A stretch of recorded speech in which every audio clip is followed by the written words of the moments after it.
Assalamualaikum warahmatullahi wabarakatuh. Saya Farel Renan Maulana dan ini Ajeng Pramana Putri Ramadhani. dan ini Yohana Rosalia. kami akan menjelaskan video studi tour online di Museum Nasional. Selamat menyaksikan video penjelasan kami. Assalamualaikum warahmatullahi wabarakatuh.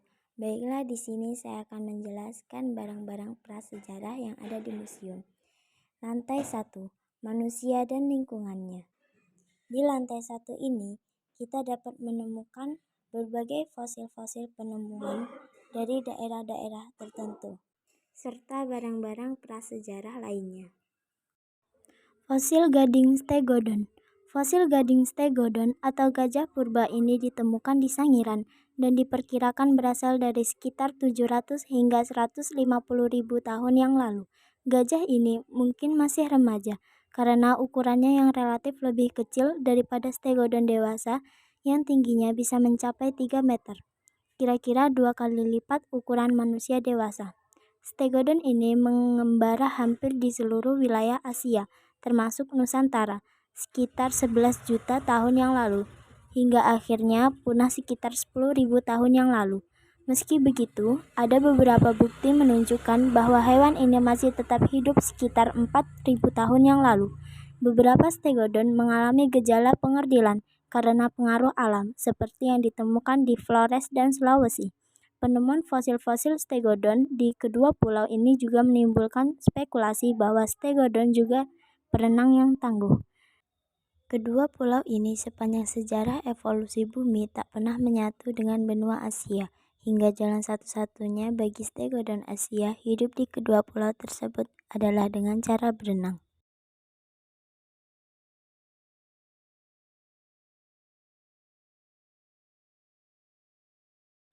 Yang kedua adalah Homo mojokertensis. Ini adalah replika fosil tengkorak dari seorang anak manusia purba dari Mojokerto, Jawa Timur. Usianya menurut para ahli tak lebih dari 7 tahun ketika meninggal. Mungkin dia wafat karena kelaparan dan kurang gizi, atau jadi korban serangan binatang buas, atau karena sakit berkepanjangan. Tapi yang jelas anak ini tak sempat lama-lama bermain bersama keluarga dan kawan-kawannya. Fosil ini diperkirakan berasal dari jenis Homo erectus. Meski masih amat muda, tengkorak ini menurut para ahli adalah fosil Homo erectus, anak paling tua yang ditemukan di Indonesia, atau malah di dunia. Usianya sekitar 1,8 juta tahun yang lalu. Hal ini membuktikan juga bahwa Pulau Jawa telah dihuni manusia-manusia purba sejak jutaan tahun yang lalu. Hingga sekarang, Pulau Jawa dihuni lebih dari separuh populasi Indonesia dan salah satu pulau yang populasinya paling padat di dunia. Sebagian ahli menamakan anak ini sebagai Homo mojokertensis atau manusia dari Mojokerto. Fosilnya ditemukan oleh Djoko Handojo pada tahun 1936 di Kapulagen di Mojokerto, Jawa Timur. Yang ketiga adalah fosil Sangiran. Situs Sangiran pertama kali ditemukan oleh P.E.C. Semmuling ketika aktif melakukan eksplorasi pada akhir abad ke-19. Eugene Dubois pernah melakukan penelitian di sini, namun tidak terlalu intensif karena kemudian ia memusatkan aktivitas di kawasan Trinil Ngawi. Stegodon trigonocephalus molar 1934, ahli antropologi Gustav Heinrich Ralph von Koenigswald memulai penelitian di area tersebut. Setelah mencermati laporan-laporan berbagai penemuan balung buta, tulang buta atau raksasa oleh warga dan diperdagangkan, saat itu perdagangan fosil mulai ramai akibat penemuan tengkorak dan tulang paha Pithecanthropus erectus, manusia Jawa, dan oleh Eugene Dubois di Trinil Ngawi tahun 1891. Trinil sendiri juga terletak di lembah Bengawan Solo, kira-kira 40 km timur Sangiran. Dengan dibantu tokoh setempat, setiap hari von Koenigswald meminta penduduk untuk mencari balung buta, yang kemudian ia bayar. Berikutnya, Homo soleensis. Fosil ini berasal dari individu Homo soleensis nomor 9. Homo soleensis adalah istilah buat fosil-fosil Homo erectus yang ditemukan di sepanjang aliran Sungai Bengawan Solo. Total ada 14 tengkorak yang berasal dari situs-situs seperti Ngandong di Biora, situs Sambung Macan di Sragen, dan Ngawi yang ditemukan antara tahun 31 sampai dengan 33. Fosil ini dan saudara-saudaranya diperkirakan berusia antara 300.000 hingga 80.000 tahun yang lalu. Itu artinya Homo erectus ini mampu bertahan di Pulau Jawa di saat jenis manusia purba yang sama punah di Cina dan Afrika. Mereka bertahan di saat manusia modern seperti kita atau Homo sapiens muncul dan perlahan menyebar ke. Secara fisik, menurut para ahli, Homo erectus ini tak jauh berbeda dengan kita saat ini. Tingginya hampir 160 cm, beratnya sekitar 50 kg, langsing, bentuk tengkorak oval, pelipis, dan tulang pipi yang besar. Kapasitas otaknya juga cukup besar, antara 1000 sampai 1300 cc. Karena atribut fisik ini lah maka manusia purba ini digolongkan sebagai kelompok Homo erectus progresif alias paling maju. Selanjutnya adalah Homo wajakertensis. Manusia dari wajah ini berasal dari kelompok Homo sapiens, jenis manusia modern seperti kita sekarang. Dia berjenis kelamin perempuan. Untuk ukuran manusia modern, posturnya tinggi besar. Nona ini tak kalah tinggi dari gadis model dan semampai dengan tinggi badan 170 cm. Moncer. Saat meninggal dia diperkirakan dari 1.500 cc hingga bandingkan dengan manusia modern yang volume otaknya sekitar 1.300-an cc saja. Fosil perempuan wajah ini ditemukan di lereng pegunungan Kapur di dekat Tulung Agung, Jawa Timur pada 1888. Dia diperkirakan hidup sekitar 40.000 tahun yang lalu. Ini menjadikan Homo wajakensis ini menjadi fosil manusia modern paling tua di Indonesia.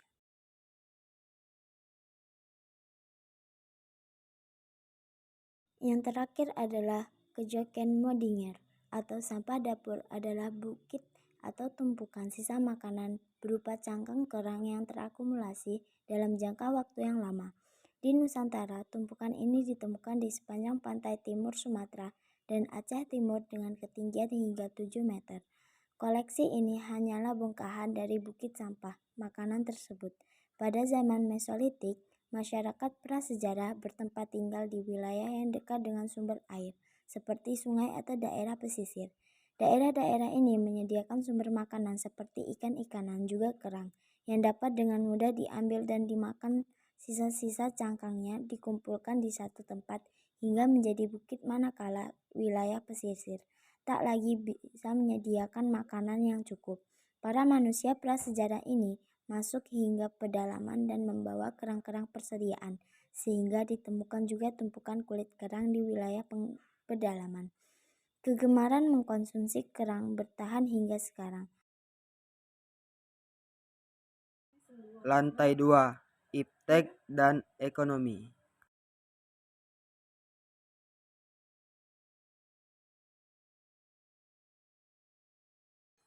Prasasti Mulawarman. Tulisan sebanyak 12 baris pada Prasasti Mulawarman 1 dipahat di sisi depan dengan ukuran tinggi 124 cm dan lebar 31,5 cm dan tebal 29,5 cm. Huruf yang dipahat memiliki ukuran panjang 9,5 sampai 2 cm dan lebar 4 sampai 0,4 cm. Prasasti ini berisi silsilah Raja Mulawarman. Silsilah tersebut terdapat di bagian awal prasasti yang menyebutkan bahwa Sri Maharaja Kudungga berputra Aswawarman memiliki 3 orang anak. Yang terkemuka di antara ketiganya adalah Mulawarman, raja yang berperadaban baik, kuat, dan berkuasa. Disebutkan pula bahwa Mulawarman telah mengadakan upacara selamatan yang dinamakan Bahu Suwarnakam atau emas amat banyak. Sebagai tanda peringatan selamatan tersebut, Tugu Batu atau Yupa ini didirikan oleh Brahmana. Keadaan prasasti saat ini terawat baik. Hanya terdapat bercak hitam pada baris ke-8 hingga baris 10. Meski demikian, Aksara masih terbaca dengan baik. Selain bercat hitam, pada bagian belakang batu ada bagian yang telah aus. Prasasti Kota Kapur. Prasasti Kota Kapur berbentuk tugu segi enam yang mengecil di bagian puncaknya. Pada bagian permukaannya terukir huruf-huruf beraksara Pallawa dan berbahasa Melayu kuno. Prasasti ini dibuat sebagai sumpah sekaligus kutukan bagi siapa saja yang berbuat jahat dan tidak tunduk dan setia kepada Kedatuan Sriwijaya. Sumpah dan kutukan tersebut berangka tahun 608 Saka pada tanggal 1 Paro terang bulan Waisaka di batas kekuasaan Sriwijaya yang sangat berusaha menaklukkan bumi Jawa yang tidak tunduk kepada Sriwijaya. Prasasti Kalasan. Prasasti Kalasan berasal dari abad ke-8, berisi permohonan keluarga Sailendra kepada Maharaja Dyah Pancapana Karyana Panamkarana untuk membuat bangunan suci untuk pemujaan terhadap Dewi Tara, Dewi suci dalam tradisi agama Buddha. Permohonan ini dikabulkan. Maharaja mendirikan bangunan suci tersebut, yang menurut para ahli kemungkinan adalah Candi Kalasan, bangunan megah di sebelah timur kota Yogyakarta. Bersama dengan itu, Maharaja Dyah Pancapana Karyana Panamkarana juga membangun tempat tinggal para pendeta. Peresmiannya disaksikan oleh tokoh-tokoh setempat seperti Pangkur, Tawan, dan Tirip yang namanya diabadikan dalam prasasti. Prasasti ini menandai periode penting kehadiran Wangsa Sailendra dalam sejarah raja-raja Jawa. Dinasti ini kelak akan meninggalkan mahakarya yang terus lestari hingga sekarang, atau Candi Borobudur. Replika Nisan Nahriyasyah. Nisan ini adalah penanda kubur Sultan Nahriyasyah, raja perempuan pertama di Samudra Pasai, Aceh yang berkuasa memerintah lebih dari 10 tahun. Samudra Pasai adalah kerajaan Islam pertama di Nusantara, yang menurut catatan para pengelana abad ke-14 dan 15 adalah kota yang sibuk dengan kapal-kapal niaga dan pedagang aneka bangsa. Dari pelabuhan-pelabuhannya menguar harumnya lada dan aneka rempah lainnya, yang ditukar dengan keramik indah dari Cina dan kain-kain terbaik dari India. Perdagangan membawa kemakmuran bagi Samudra Pasai dan buktinya dapat kita lihat dari kemewahan nisan sang sultanah. Nisan terbuat dari batu marmer yang dihiasi kaligrafi bergaya Kufi yang indah. Diimpor langsung dari Cambai, Gujarat. Sultanah Nahriyasyah bukan satu-satunya raja perempuan tanah Aceh. Tercatat setelahnya ada 4 sultan perempuan lainnya dari Kesultanan Aceh. Tak heran hingga abad ke-20 tradisi perempuan yang gagah dan berani dan ikut bertempur di medan perang terus berlangsung. Salah satunya Cut Nyak Dien yang memberikan perlawanan hebat terhadap kolonialisme. Prasasti Gajah Mada. Prasasti ini menyebut nama MPU Mada, Mahapatih Kesohor Kerajaan Majapahit pada abad ke-14. Tak sekadar itu, para ahli bahkan menilai sang panglima ini adalah yang mengeluarkan prasasti, yang biasanya hanya dikeluarkan oleh para raja. Ini menandakan betapa pentingnya posisi Gajah Mada di dalam kerajaan hingga diberi izin mengeluarkan prasastinya tersendiri. Karena alasan itulah prasasti ini disebut sebagai Prasasti Gajah Mada. Gajah Mada adalah panglima perang andalan raja yang terkenal dengan Sumpah Palapa yang dijadikan simbol persatuan Nusantara. Para ahli menilai prasasti ini sebagai prasasti terbaik di era Majapahit karena ditulis dalam bidang yang halus dan bisa terbaca dengan jelas. Prasasti semasa lainnya kebanyakan sulit terbaca. Penulisannya bersifat resmi dengan pencatatan tanggal dan kronologis yang cukup lengkap. Prasasti ini menyebut upaya Gajah Mada mendirikan caitya atau bangunan suci bagi para Brahmana tertinggi Siwa dan Buddha. Pembangunan ini ditunjukkan untuk sanak saudara dari mereka yang telah setia dan sebagai wujud perbuatan baik yang dilakukan sang Rakyan Mahapatih atau Gajah Mada. Prasasti Sapu Angin. Prasasti Sapu Angin ini berasal dari penghujung abad ke-12. Saat Kertajaya, raja terakhir Kediri di Jawa Timur, masih menjadi putra mahkota. Isinya menjelaskan hibah berupa pertapaan dari Kertajaya. Sepanjang masa kekuasaannya, Kertajaya cukup sering mengeluarkan prasasti, 9 paling sedikit, dan kebanyakan dilengkapi dengan ikon dan simbol seperti bentuk kotak, pahatan namanya sendiri, atau tanduk dengan kombinasi suluran-suluran seperti di prasasti ini. Kertajaya telah menjadi raja dan memimpin dengan kejam, menganggap dirinya dewa dan memaksa para Brahmana untuk menyembahnya. Mereka yang tertindas kelak bersekutu dengan Ken Angrok yang segera menghabisi kekuasaan Kertajaya dan mendirikan kerajaan besar yang akan dikenang sepanjang masa.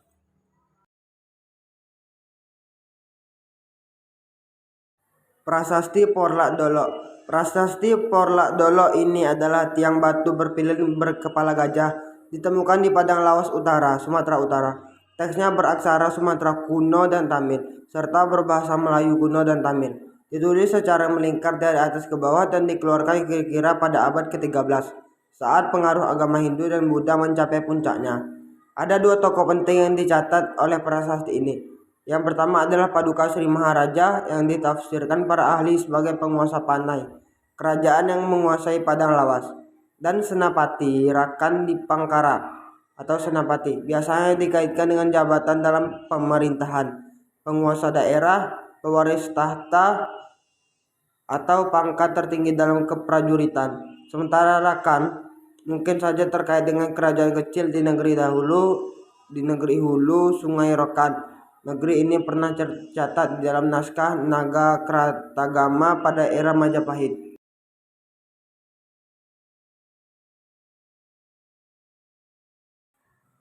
Prasasti Lobutua. Prasasti ini ditemukan di Barus, Sumatera Utara, sebuah kota kecil di tepian Samudra Hindia yang telah masyhur sejak abad kedua sebagai penghasil kamper atau kapur barus. Dengan komoditas inilah, barus berkembang dan menjadi bagian dari jaringan niaga regional, menjadi sasaran para pedagang mancanegara, termasuk bangsa Arab, India, Cina, dan tentu saja para pedagang dari bangsa Tamil. Persekutuan pedagang bangsa Tamil inilah membangun pemukiman di Barus dan akhirnya mengeluarkan prasasti Lobutua. Kira-kira pada abad ke-11 Masehi, prasasti ini berisi regulasi pajak yang terkait pedagang-pedagang Tamil. Tidak seperti kebanyakan prasasti di Indonesia, prasasti Lobutua adalah satu dari sedikit prasasti yang menggunakan aksara dan bahasa Tamil.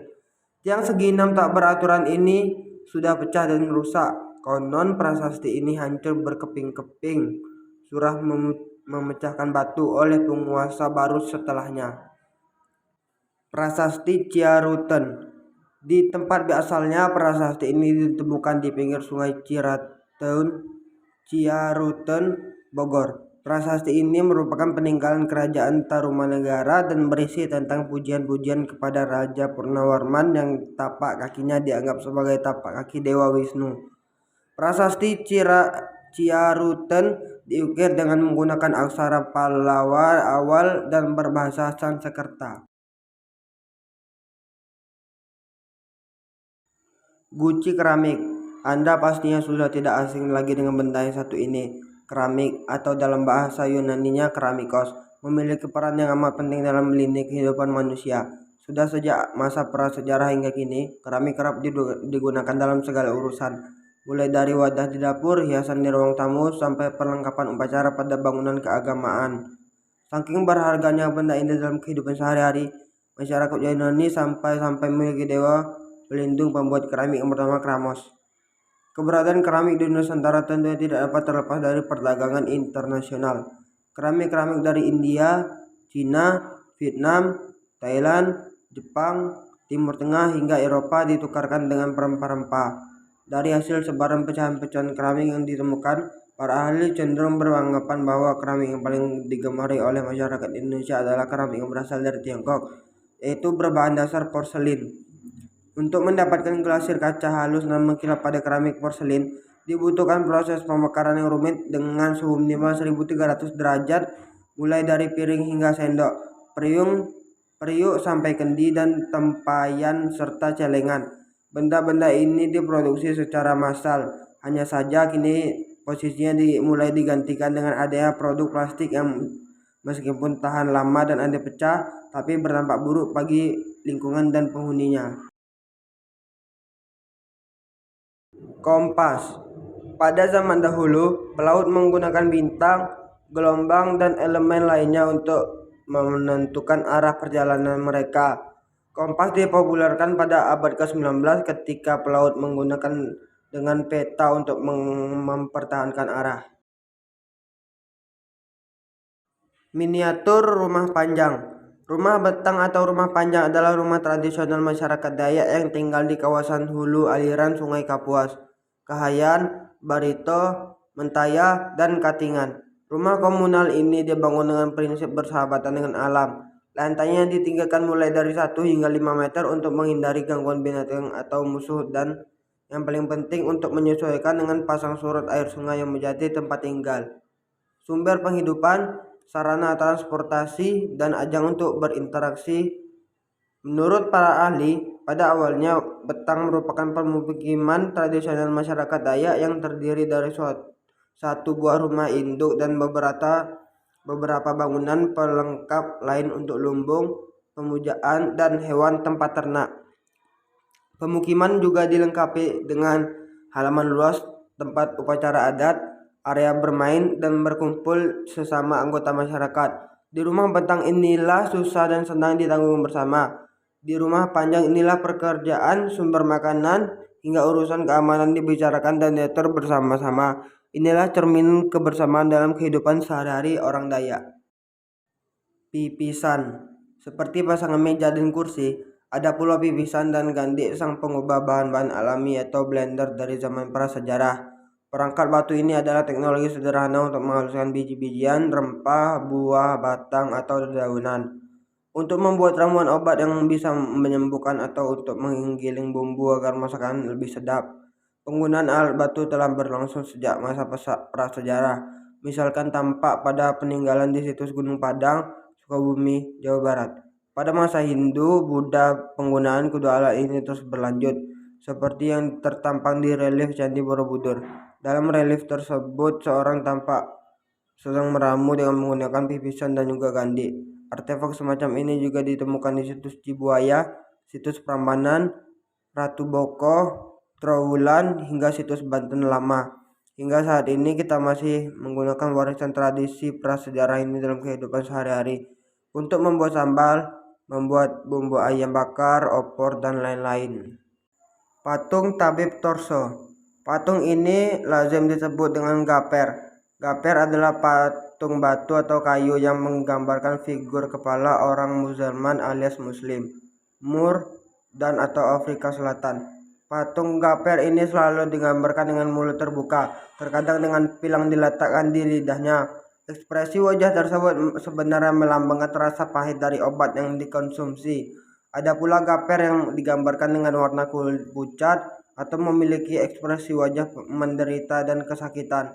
Gaper pertama muncul pada akhir abad ke-16 sebagai sing yang ditempatkan di depan apotek atau toko obat di negeri Belanda. Patung ini tidak hanya menyampaikan informasi tentang asal obat, tetapi juga untuk memikat dan menarik rasa ingin tahu para pelanggan untuk datang. Patung gaper koleksi Museum Nasional Indonesia ini digambarkan memakai sorban khas orang Timur Tengah, berkulit putih dengan mata terbelalak dan mulut yang tertutup rapat, dan dari ciri-cirinya gaper ini seolah-olah menggambarkan seorang Musliman dengan wajah putih pucat yang sedang merasakan sensasi pahit dari obat yang ia konsumsi. Patung ini dulu berasal dari sebuah apotek atau rumah obat di galangan kapal kota Batavia.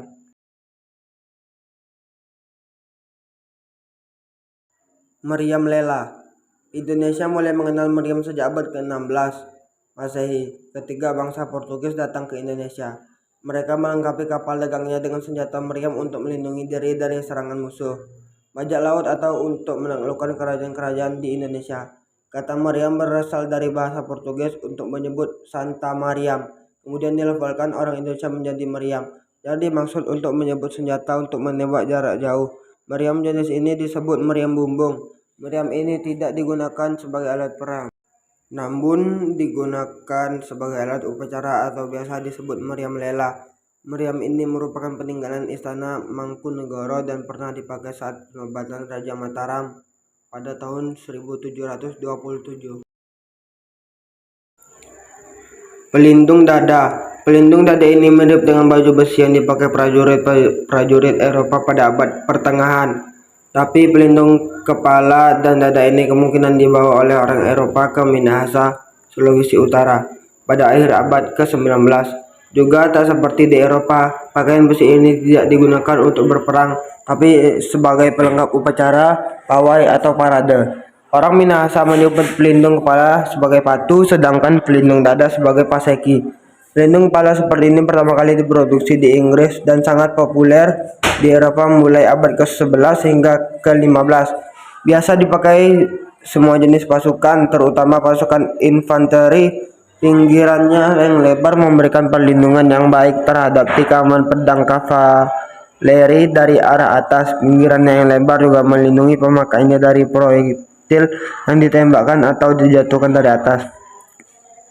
Pelindung dada sendiri diperkenalkan pada tahun 1350-an untuk melindungi bagian tubuh prajurit di area perut dan dada untuk membantu menahan serangan tombak.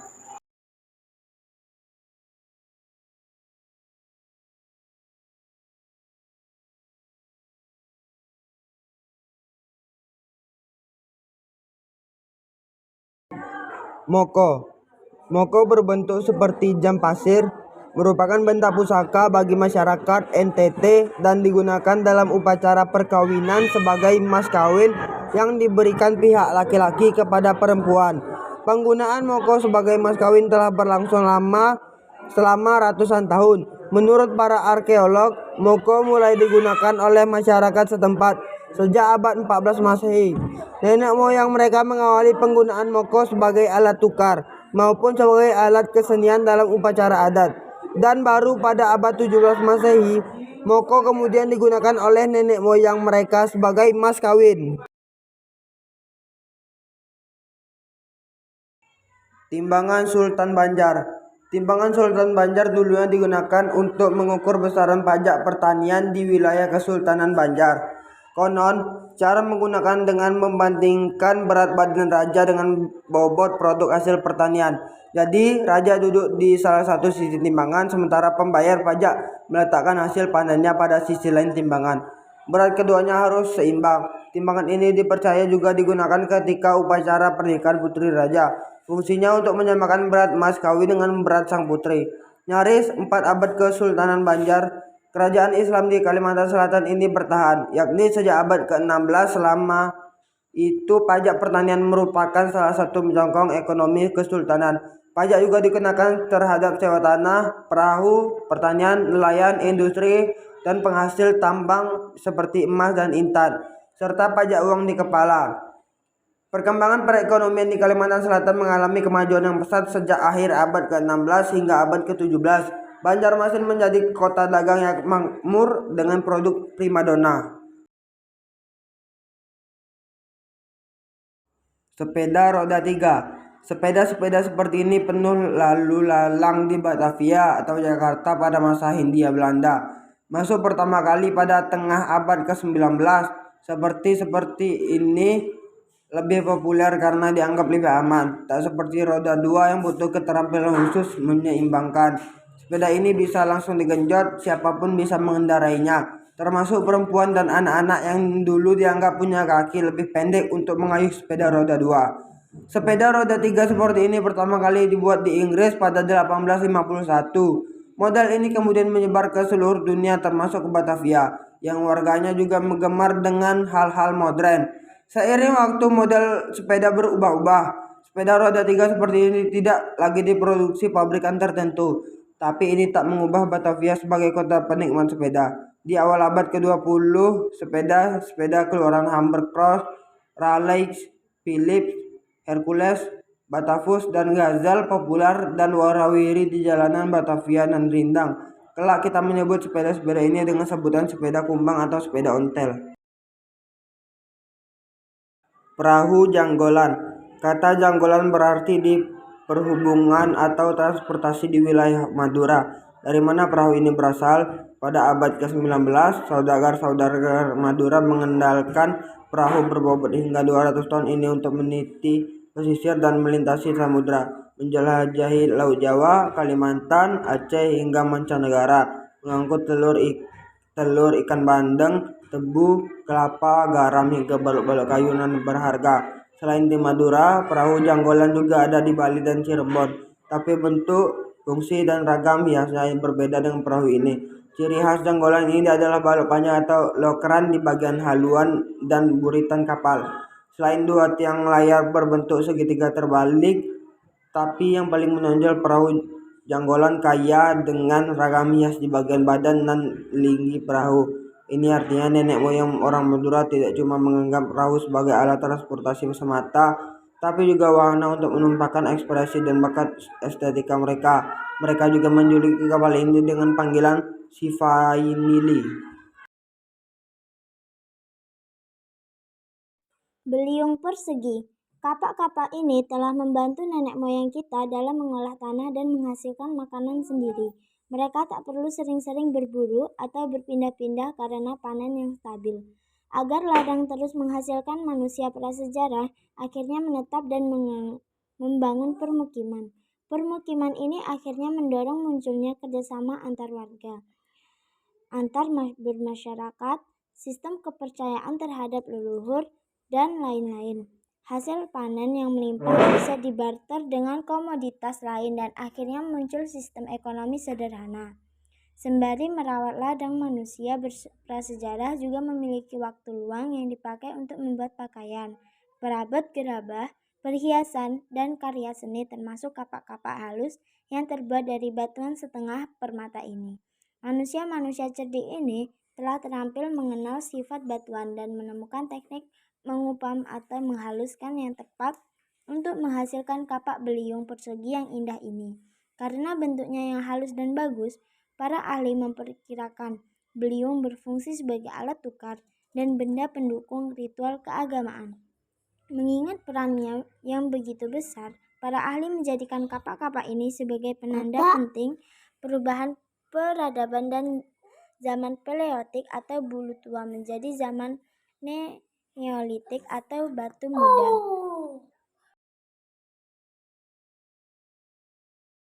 Kapak genggam. Kapak genggam adalah peralatan paling tua dan paling lama yang digunakan manusia dalam sejarah peradabannya. Manusia-manusia purba sepupu kita telah menggunakan kapak ini untuk berburu, menggali tanah, memotong daging, menghaluskan makanan, atau bertahan menghadapi serangan selama berjuta-juta tahun. Tak heran kapak sejenis ini ditemukan di berbagai peradaban di dunia, tak cuma di Nusantara. Kapak genggam ini juga jadi bukti teknologi dan inovasi paling awal manusia purba. Mereka harus cermat memilih batuan yang cocok sebagai objek dengan menggunakan batuan lain yang lebih kuat. Batu objek tersebut lalu dipangkas di tiap sisinya agar menghasilkan bidang tajam dan mudah digenggam. Belakangan kapak genggam terus berevolusi dengan bentuk yang lebih rapi dan lebih kecil menjadi pisau atau mata panah. Sementara kapak genggam yang lebih besar diikat di ujung sebatang kayu menjadi bentuk kapak yang kita kenal hingga sekarang.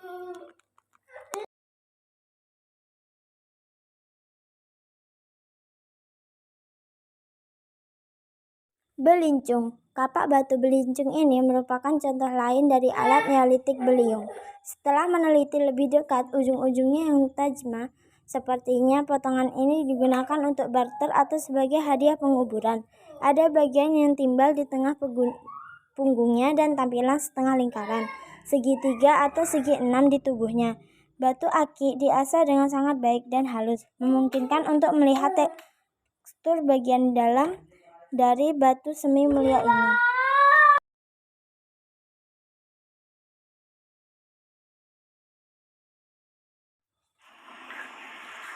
Alat tulang prasejarah. Ledakan kreativitas manusia prasejarah di masa berburu dan meramu tentunya bukan hanya diukur dari temuan lukisan di dalam gua saja, tetapi juga dilihat dari kemampuan membuat alat dari bahan-bahan yang sederhana.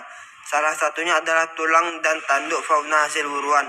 Entah dilakukan secara spontan ataupun terencana, hadiran alat tulang prasejarah dipercaya mampu menjadi alternatif untuk melakukan pekerjaan yang pada saat itu tidak dapat dikerjakan oleh perkakas lain seperti batu. Misalnya seperti membuat lubang pada kulit hewan, mencungkil sumsum di dalam tulang, menggali tanah, hingga perhiasan di badan. Selain multifungsi, sifat tulang yang lebih lentur daripada batuan dan juga lebih tahan lama dibanding kayu mungkin menjadi alasan kenapa manusia prasejarah begitu gemar menggunakan alat ini. Salah satu situs yang cukup terkenal dengan temuan alat tulang terdapat di Gunung Lawa, Ponorogo, Jawa Timur. Saking banyaknya artefak-artefak tulang yang ditemukan, para ahli kemudian melabelinya dengan istilah industri tulang sampung.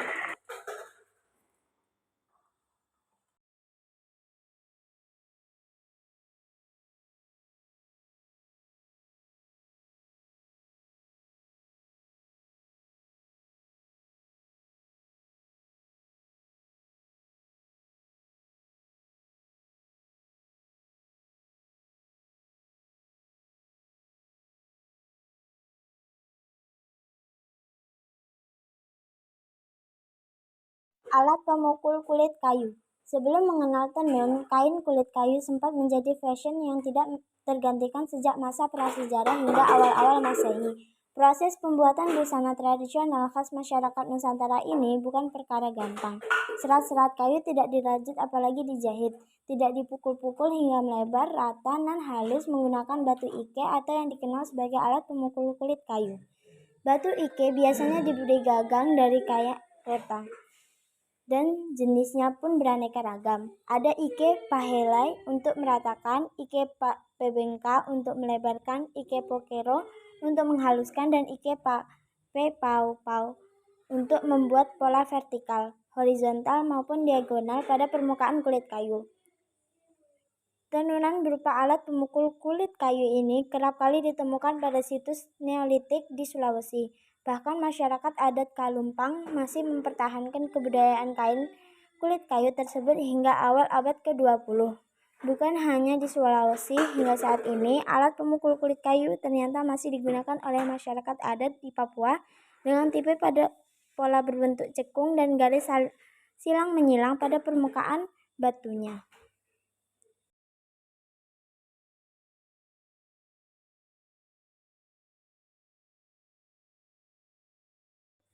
Berikutnya, kita akan pergi ke lantai 3 dengan judul Sosial dan Permukiman. Di lantai 3 ini kita dapat menemukan barang-barang prasejarah, peninggalan yang masih ada dan terkadang masih digunakan hingga saat ini. Kalabubu. Kalabubu adalah salah satu aksesoris sejenis kalung asal Nias, bagian selatan. Dibuat dari tempurung kelapa dan tembaga. Kalabubu yang dikenakan menunjukkan status sosial seseorang. Prajurit biasa menggunakan kalabubu yang polos dan sederhana, sedangkan bangsawan biasanya memiliki motif yang lebih kompleks. Pentingnya kalung ini bagi laki-laki di Nias Selatan dapat dilihat juga dari patung-patung yang ada. Patung-patung yang dianggap keramat pun tak lepas dengan motif kalung kalabubu yang terpahat tepat di leher patung. Kalabubu memiliki nilai budaya dan nilai sejarah yang tinggi. Di masa lalu, kalabubu merupakan perlengkapan perang yang dikenakan oleh laki-laki di desa-desa Nias Selatan. Fungsinya adalah melindungi leher dari tebasan golok dari para pemburu kepala. Tebasan tersebut tidak seperti pemenggalan kepala pada umumnya, tetapi tebasan diagonal dari leher sebelah kiri ke bagian ketiak kanan. Tebasan ini dimaksudkan untuk memperoleh bagian kepala dan tangan kanan yang utuh, yang akan dijadikan sebagai pengorbanan untuk ritual gelar kepahlawanan di desa asal sekaligus meningkatkan ilmu kebatinan. Menurut tradisi lisan yang ada, golok maupun kalabubu yang digunakan pada saat perang dahulu memiliki jimat yang dipercaya mampu meningkatkan kekuatan pemakaian. Saat ini, kalung kalabubu digunakan pada saat acara-acara tertentu, seperti upacara kematian.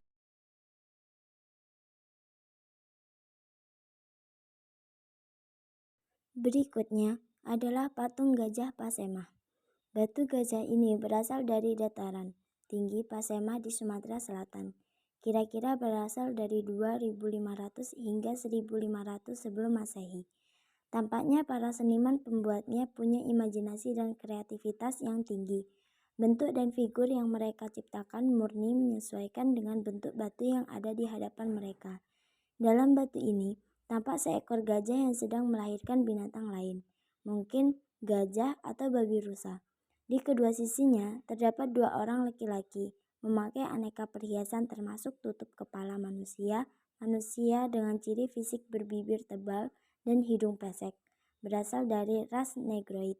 Para ahli menduga merekalah yang menjadi nenek moyang pendukung tradisi megalitik di dataran tinggi ini. Atribut fisik seperti ini juga ditemukan pada arca-arca. Pada masyarakat sekitar situs terdapat legenda si pahit lidah.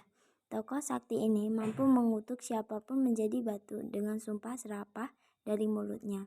Bentuk manusia dan hewan yang terdapat pada arca-arca ini dipercaya adalah mereka yang kena kutuk si pahit lidah.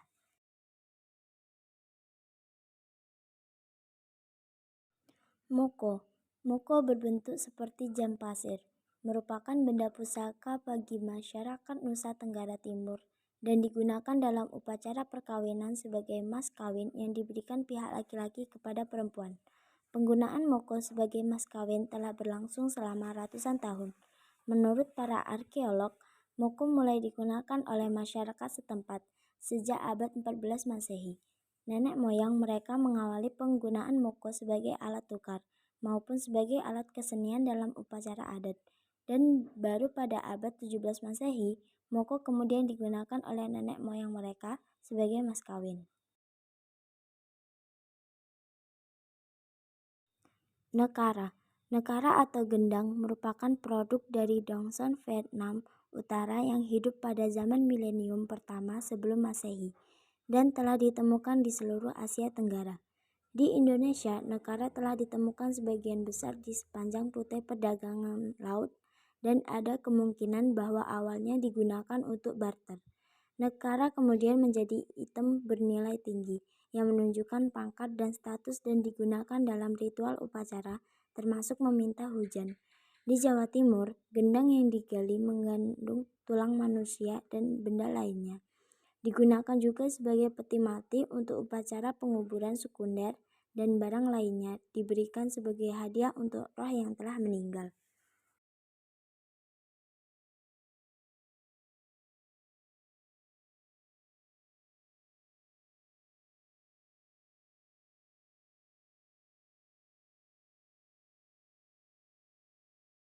Kemudian ada topi perang. Katapu merupakan wujud kecakapan etnis Dayak dalam memadukan kekuatan bumi dan langit sebagai alat perlindungan diri. Rotan yang diperoleh dari bumi Kalimantan sebagai bahan dasar katapu diolah sedemikian rupa. Dijalin kuat sehingga anyamannya mampu melindungi kepala dari anak panah dan tebasan mandau lawan. Katapu yang didekorasi tengkorak burung enggang menjadi simbol perlindungan diri para roh yang bersemayam di langit. Dalam kepercayaan orang Dayak, burung enggang adalah perwujudan roh pelindung. Pendapat lain menyatakan bahwa enggang adalah perwujudan panglima burung, sosok gaib yang hadir saat perang. Ketika kekuatan bumi dan langit menjadi satu, maka akan lahir kepercayaan diri dalam bertempur. Penggunaan dekorasi berupa tengkorak burung enggang, bulu burung, anyaman manik-manik, dan kaca menandakan bahwa ketapu ini hanya dikenakan oleh kalangan terhormat dalam suku Dayak, seperti kepala suku atau panglima perang. Pada masa itu, manik-manik dan kaca merupakan barang mewah yang dapat menjadi penanda status sosial seseorang. Kemudian adalah sertali. Sertali adalah perhiasan kepala yang masih digunakan oleh orang Batak Karo yang mempunyai status sosial atau bangsawan. Sertali dibuat dari perak yang disepuh berbentuk seperti tanduk kerbau dan motif dari rumah tradisional Karo. Dalam upacara perkawinan pengantin wanita memakai sertali, sedangkan pengantin laki-lakinya memakai bura layang-layang di lehernya yang kadang-kadang disebut sertali layang-layang. Pengantin wanita juga memakai anting-anting karabu, kudung-kudung. Ketiganya sering digunakan pada upacara perkawinan oleh pengantin dan merupakan simbol tiga tungku, dalihan nan tolu, antara garisan keturunan pihak pemberi istri dan penerima istri. Sertali sering juga digunakan oleh dukun di Karo dalam upacara keagamaan tertentu.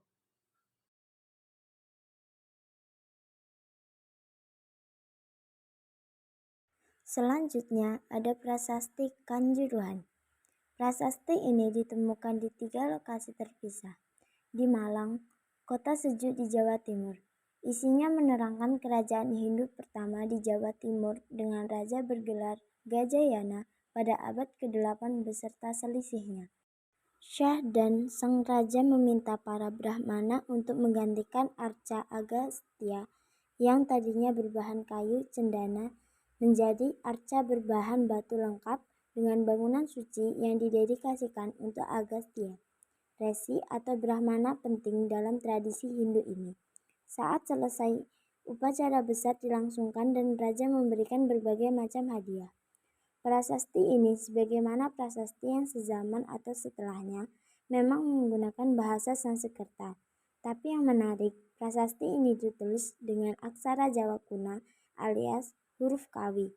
Aksara inilah yang kemudian terus berkembang menjadi aksara Jawa modern yang kita kenal seperti sekarang.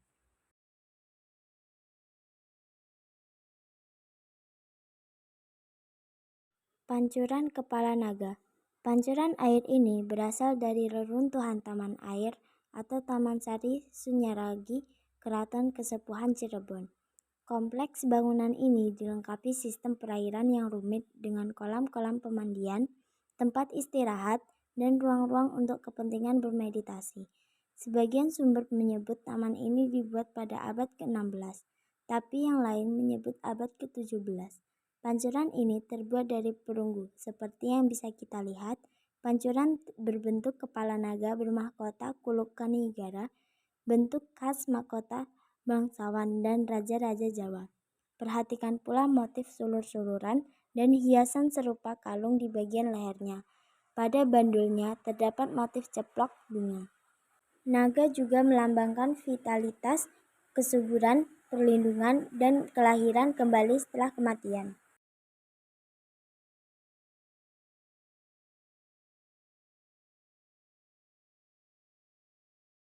Padasan. Padasan ini berasal dari Cirebon, Jawa Barat. Hal ini dapat diidentifikasi dari motif batik yang terdapat pada dudukan padasan.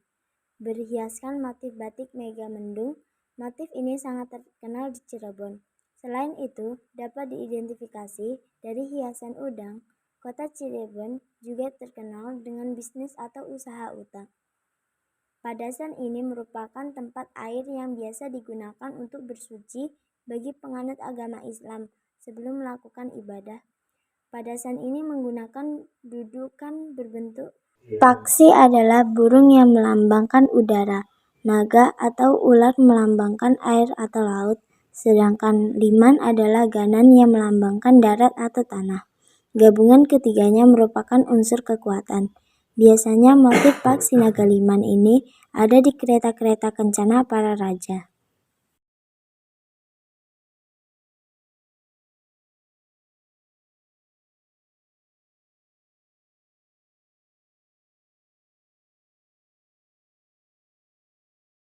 Sesako.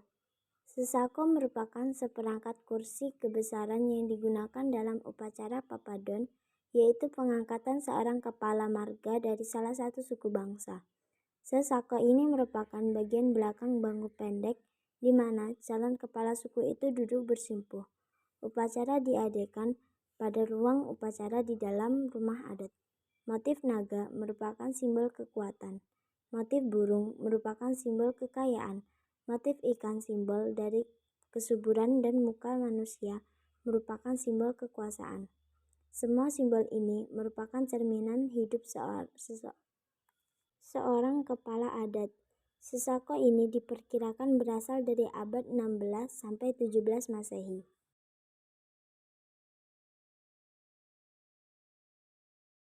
Miniatur Omohada.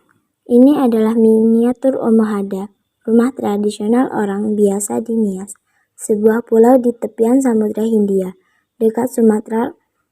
Rumah ini bisa bercerita hampir segala hal tentang dunia orang Nias. Tentang keteguhan, keberanian, daya hidup, keterampilan, dan kecakapan mereka dari bentuknya yang menyerupai perahu. Kita bisa segera mengetahui bahwa laut dan sungai adalah bagian tak terpisahkan dari identitas orang Nias. Mereka percaya nenek moyangnya dibawa dengan perahu dari laut, kehidupan masa lalu. Orang-orang Nias sebagai prajurit-prajurit yang gagah berani juga tercermin dalam pemilihan lokasi Omohada, sistem tata letak, jalur keluar masuk, dan konstruksi bangunannya didasarkan pada kebutuhan pertahanan desa dari peperangan yang mungkin terjadi. Kecerdikan luar biasa juga tampak pada arsitektur rumah. Bentuk rumah panggung dengan susunan pasak-pasak tertentu tak cuma melindungi penghuni dari hewan buas, banjir, dan longsor, tapi juga telah terbukti bertahan melawan gempa. Sementara ribuan rumah roboh pada gempa berskala 8,2 skala Richter pada tahun 2005, Omohada tetap kokoh berdiri.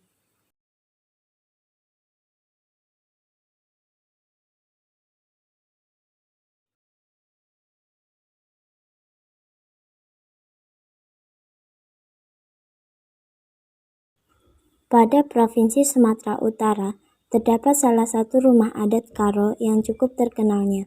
Rumah tersebut dinamakan Siwalu Jabu. Keberadaan rumah tradisional ini tentunya tidak lepas dari bentuknya kuta, kampung yang berada di tanah Karo, di mana pada awalnya adalah barung, kemudian berubah menjadi talun, dan yang terakhir berubah menjadi kuta, kampung yang di dalamnya terdapat kesain. Dahulunya, perkembangan wilayah ini diawali dengan barung di mana hanya terdapat satu rumah sederhana. Kemudian berkembang menjadi talun yang di dalamnya hanya terdapat 3 rumah. Selanjutnya adalah berkembang menjadi kuta yang di dalamnya hanya terdapat 5 rumah. Dan yang terakhir adalah kesain, di mana jika kita berkembang menjadi lebih besar lagi, maka akan dipecah menjadi kesain atau Siwalu Jabu sendiri berasal dari bahasa Karo, yakni berasal dari kata waluh yang mempunyai arti angka dan jabu yang mempunyai arti rumah. Sehingga dapat disimpulkan bahwa dimaksud dengan Siwalu Jabu adalah rumah yang di dalamnya terdapat 8 ruangan dan ditempati oleh 8 keluarga.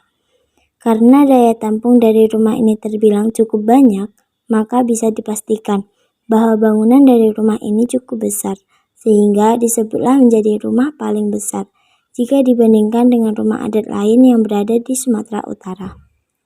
Karena rumah ini dihuni oleh 8 keluarga, maka penempatan rumah akan diatur oleh para pemangku adat setempat, di mana pembagian tersebut terdiri dari jabu jahe atau jabu hilir, kemudian ada jabu julu, dan yang terakhir adalah jabu hulu.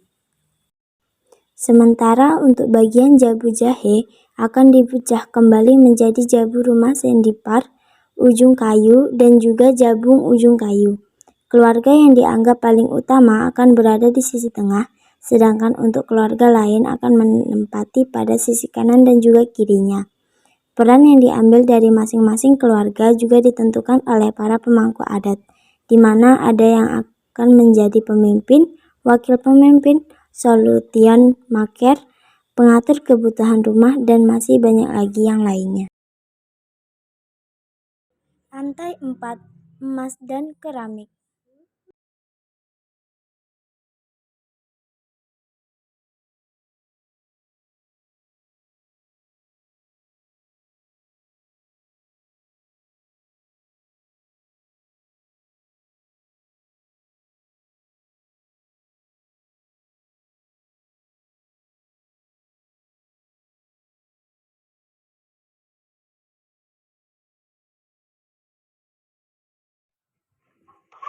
Mangkuk Ramayana. Wadah yang indah ini dibuat dari lembaran tipis emas tempaan dengan dasar tanah liat Untuk kekuatan tambahan, meskipun bergaya Persia, mangkuk ini diyakini dibuat di Cina dan dihiasi dengan menggunakan teknik cetak untuk menggambarkan 8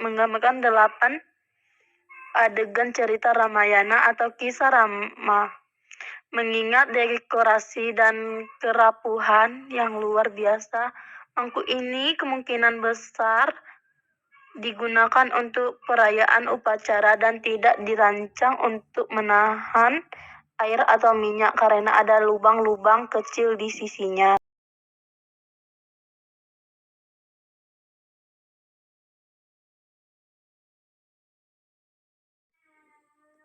Kelat bau. Sepasang kelat bau tersebut dibuat dari lempengan emas tipis, hiasannya berupa susunan mutiara yang membentuk ceplok bunga, sulur-suluran dan manik-manik halus. Sulur-suluran kemungkinan menggambarkan keadaan alam Pulau Jawa yang subur. Kelat bau ini merupakan salah satu koleksi emas yang ditemukan di Desa Muteran, Kecamatan Trowulan, Kabupaten Mojokerto, Jawa Timur.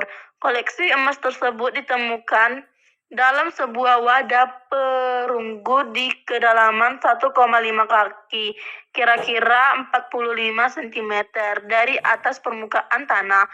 Ditemukan secara tidak sengaja pada tahun 1881 oleh beberapa orang petani yang sedang menggarap tegalan. Berdasarkan tempat penemuannya, maka temuan Muteran diperkirakan berasal dari kisaran abad ke-9 atau abad ke-10 hingga abad 14 yaitu pada masa pemerintahan Raja Sindok hingga masa Majapahit.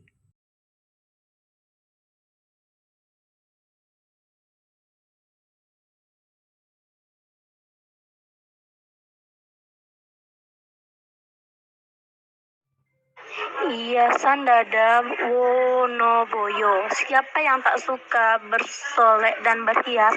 Nenek moyang kita pun sama saja, mulai sejak masa prasejarah hingga kini. Perhiasan dipakai di sekujur tubuh, mulai dari gelang tangan, gelang kaki, kalung di leher, perhiasan dada, hiasan kepala, sampai hiasan lengan dan lain sebagainya. Hiasan leher dan dada ini berasal dari abad ke-9 Masehi. Dari era kerajaan Mataram kuno, hiasan di atasnya berupa motif sulur-suluran yang menyerupai bentuk kepala kala dan bentuk ornamen timbul yang menyerupai kupu-kupu. Bentuk hiasan semakin membesar ke arah tengah dan sekilas mirip lianting kalung. Dari bentuknya yang cantik ini, kita bisa menduga pemiliknya adalah kalangan bangsawan. Mereka memakai perhiasan untuk membedakan kelas sosialnya. Selain untuk memuaskan mata, perhiasan emas ini hanya sebagian dari temuan arkeologi penting pada tahun 90-an di Desa Wonoboyo, Klaten, Jawa Tengah, dekat dengan Candi Prambanan yang megah itu. Pada penemuan ini, hampir 17 kg perhiasan ditemukan warga di daerah persawahan. Dari atas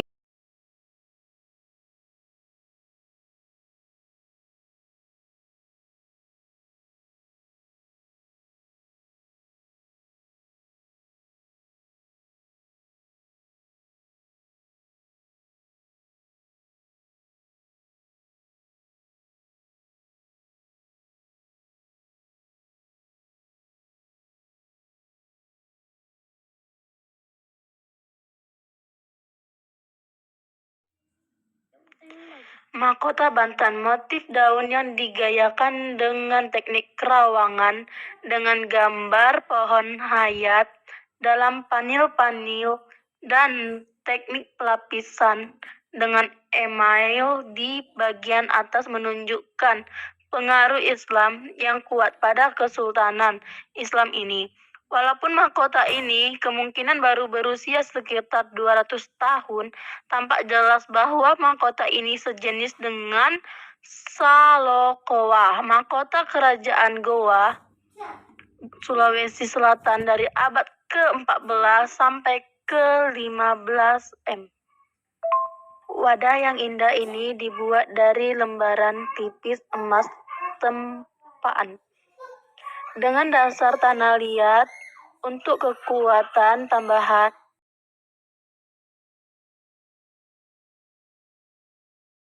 Jogan. Jogan berbentuk kipas, menyerupai daun sirih, Jawa, kayan, atau gunungan. Bagian pinggir dan tulang daunnya terbuat dari perak. Pada puncaknya terdapat hiasan berbentuk buah, terbuat dari emas 18 karat. Hiasan buah terbentuk bulat dan berkelopak daun 7 helai dan bergunjai sehelai daun kecil, terbuat dari emas. Tangkai pita terdiri atas 3 lapis. Selain itu juga terdapat hiasan sulur-suluran, roset, dan lidah api. Jogan ini merupakan simbol kerajaan atau Kesultanan Riau Lingga. Pada bagian daun terdapat tulisan Arab berbahasa Melayu, berbunyi Huwa Bismillah, bahwa inilah raja yang keturunan dari Bukit Sigantung. Asalnya daripada bagian Sri Sultan Iskandar Zulkarnain, dan ialah raja adil dan berdaulat yang mempunyai tahta kerajaan serta kebenaran serta kemuliaan kepada negeri yang di dalam tanah Melayu dengan kurnia Tuhan Rabbul Asril Azim atasnya, dan dikenalkan Allah Subhanahu wa Ta'ala di atas tahta kerajaannya, ditambahi pangkatnya yang kebesaran serta derajat yang kemuliaan di dalam daulat. Sadati Allahu wassalam ka'al Allahu malakahu wa sultanahu wa ibadat al-a'la lahu wa syahnihi wijatin nabi sayyidal mursalin wa ala lahu wa sabihi ajma'in amin amin Allahumma amin. Tamat.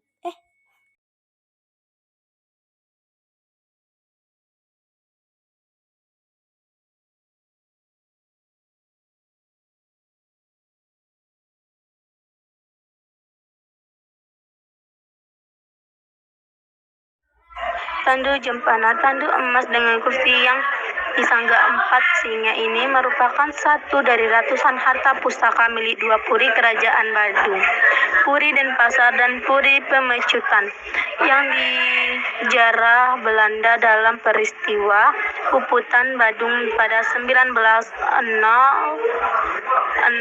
Tandu emas ini turut diusung ke medan perang mengangkat raja di Puri Pemecutan, Cokorda Pemecutan ke-9 yang sudah terlalu tua tetapi tetap bernyali besar. Dia bersama raja-raja dan bangsawannya hingga rakyat kerajaan maju untuk bertarung dalam perang penghabisan.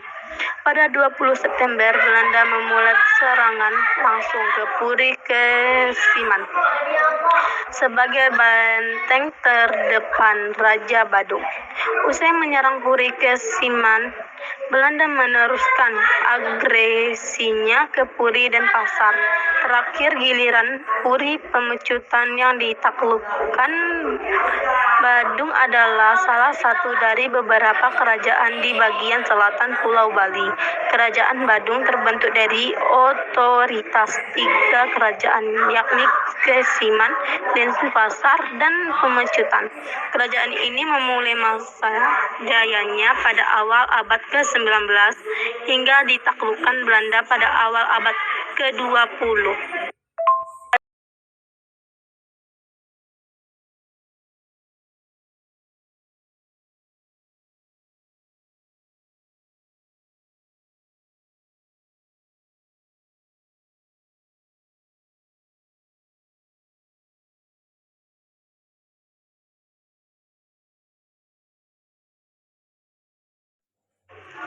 Pelana kuda Pangeran Diponegoro. Pangeran Diponegoro adalah salah satu pahlawan nasional yang dikenal dalam Perang Jawa.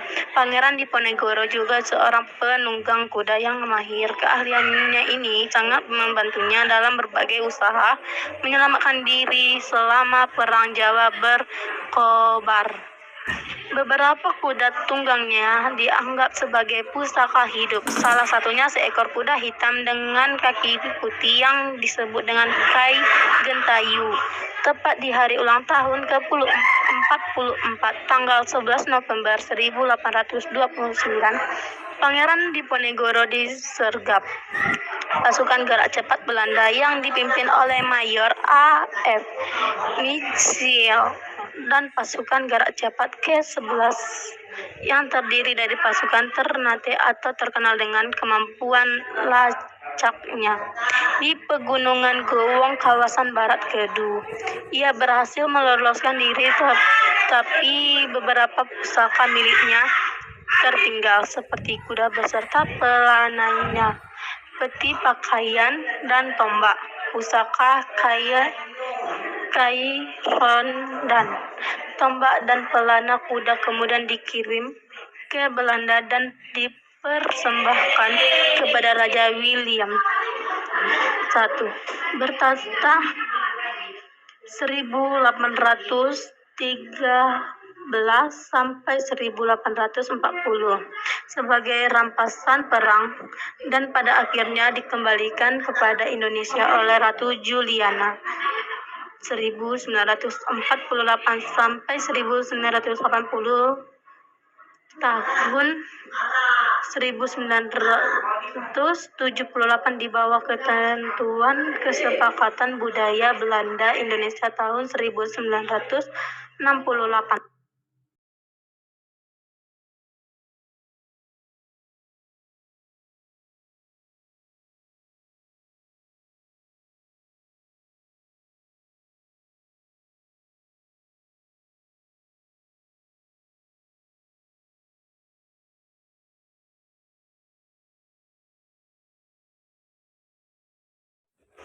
Topeng Panji Kelana. Topeng ini berasal dari Cirebon, kota dengan sejarah panjang di pesisir utara Jawa.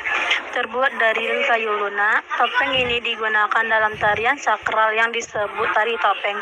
Dalam kitab-kitab lama disebutkan tari topeng hanya dipertunjukkan di ruang-ruang keraton di hadapan penonton yang sangat terbatas.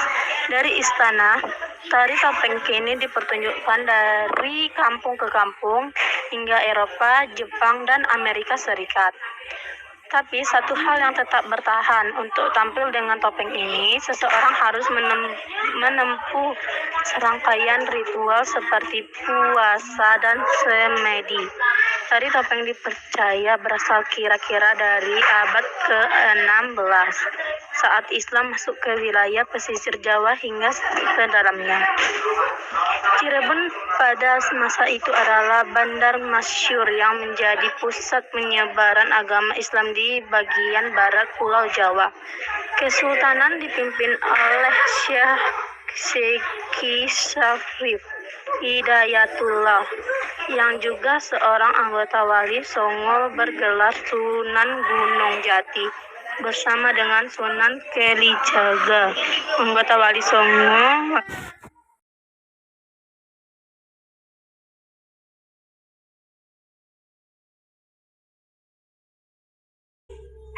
Rencong adalah senjata khas dari Aceh. Beberapa ahli berpendapat rencong telah digunakan para perwira Raja Ali Muhayyad Syah yang mempersatukan berbagai kekuatan di Aceh pada awal abad ke-15 hingga menjadi kesultanan hebat yang menguasai Selat Malaka dan perdagangan internasional di dalamnya. Rencong juga kemungkinan telah tampil dalam berbagai arena perlawanan panjang melawan Portugis. Juga saat rakyat Aceh melancarkan perang suci melawan Belanda pada akhir abad ke-19 hingga awal abad ke-20. Karena sejarah panjang itulah rencong buat orang Aceh bukan sekedar senjata, tapi juga bermakna sebagai perlambangan keberanian, keteguhan, kehormatan, dan kepahlawanan. Tak heran, rencong sekarang juga telah menjadi pusaka yang dianggap memberikan kekuatan bagi para pemiliknya. Rencong sebagaimana keris di Jawa termasuk dalam senjata yang digunakan dalam pertempuran jarak dekat. Pemiliknya mestilah punya nyali menghadapi perawakan dan wajah musuh yang menakutkan. Gerak tubuhnya harus lincah, berkelit, dan akhirnya melukai musuh dalam jarak dekat pula. Karena itu si pemilik rencong mestilah seorang perwira yang berani dan cerdik sekali.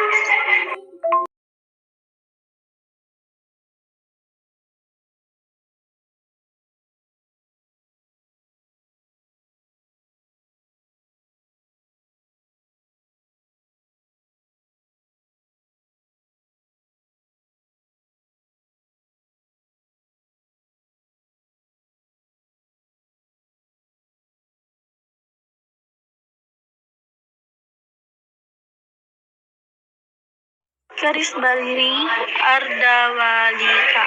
Keris Ardawalika atau keris puputan kelungkung ini dipercaya sebagai senjata terakhir yang digenggam Dewa Agung Jambe, raja terakhir kelungkung dalam peristiwa puputan kelungkung. Puputan kelungkung adalah perang penghabisan antara kerajaan Kelungkung melawan Belanda pada 28 April 1908. Keris ini merupakan keris pusaka kerajaan yang dirampas Belanda usai peristiwa itu. Seorang koresponden Delocometiev Belanda 2 pekan setelah peristiwa puputan menurunkan laporan tentang barang-barang berharga yang disita dari dalam puri kerajaan Kelungkung. Barang-barang ini berserakan di antara ratusan mayat, di antaranya adalah sejumlah keris.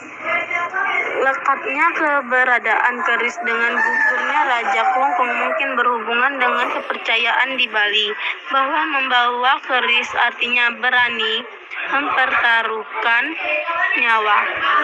Pun di Bali kekuatan dan legitimasi raja dan kerajaan terletak pada kepemilikan keris.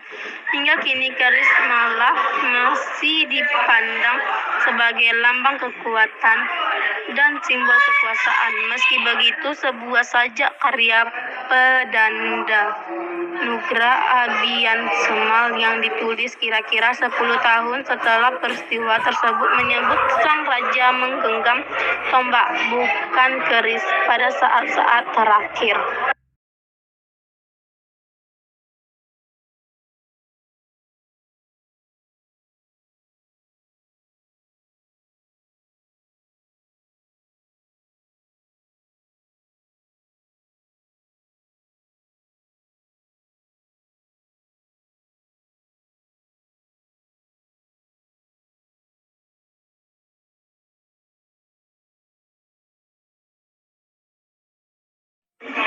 Kursi Banjar dari atas singgasana kayu berlapis emas inilah pemilik tahta Kesultanan Banjarmasin.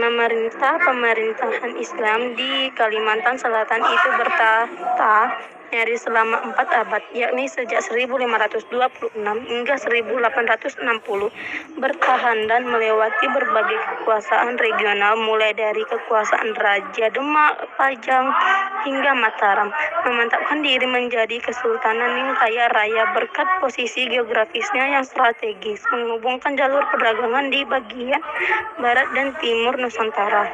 Kesultanan Banjar juga menjadi kerajaan yang makmur berkat hasil alamnya, lada, damar, rotan, madu, termasuk emas dan intan yang berkilau. Saking makmurnya, seorang utusan kongsi dagang Belanda FOC bahkan menyebut seluruh pernak-pernik keraton dilapisi oleh perak, emas, dan batu intan yang mewah.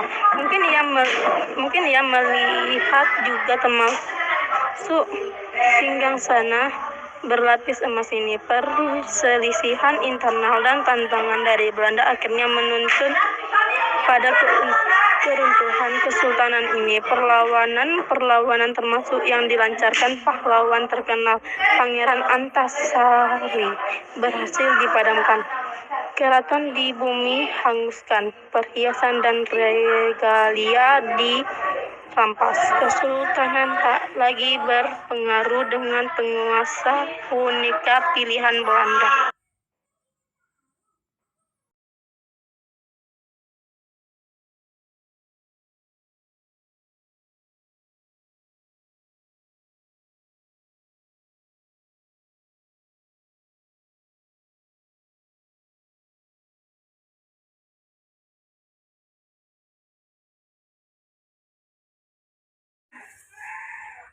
Amphora merupakan pengaruh bentuk dari Yunani, yaitu sebuah botol yang badannya berbentuk seperti bawang, berleher tinggi, silindrik, dan berkuping dua. Kedua kupingnya berbentuk naga yang merupakan pengaruh lokal Cina.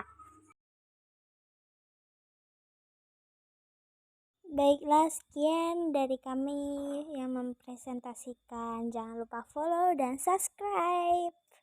Dadah!